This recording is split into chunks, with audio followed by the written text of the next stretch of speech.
ito, panibagong video na naman ang ating gagawin. Dahil nandito po tayo ngayon sa probinsya natin at syempre medyo wala na tayo sa Chinese industry. Nandito na tayo sa Pinoy kumbaga mahirap na mga estados.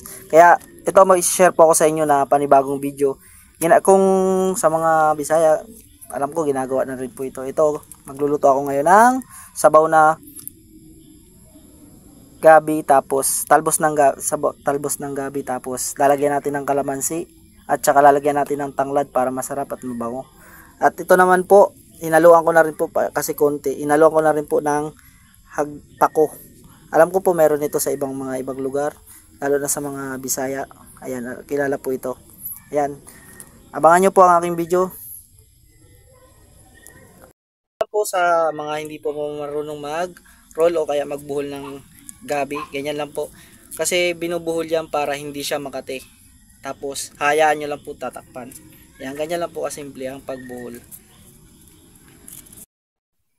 Ayan, habang hinihintay po natin pakuluin ang ating tubig, isabay na po natin sa pagpakulo ang ating tanglad at saka yung talbos ng ating gabi. Kasi po, mas maganda na sabay na siya para hindi po siya kakati. Kasi yung may iba na nagluluto nito na sobrang kati talaga ang pagluto nila. Ang style po niya ng diskarte niyan, takpan nyo at saka hintayin yung kumulo. Huwag nyo lang hahaluin para maganda talaga ang pagkaluto.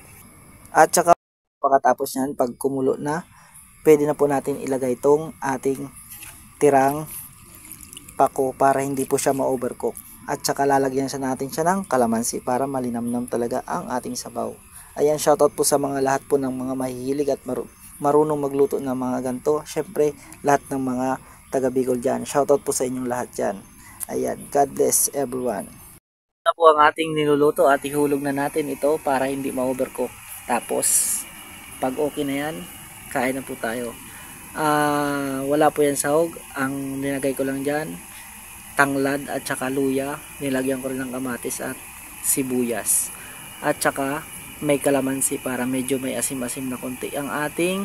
Pwede rin lagyan ng suka kung walang kalamansi. Pwede rin po lagyan ng isda kung gusto nyo, kung meron kayo. Kung wala, kung tulad namin, edi tuyo na lang ilagay nyo. Solve na po yan. Yan, good morning everyone, God bless.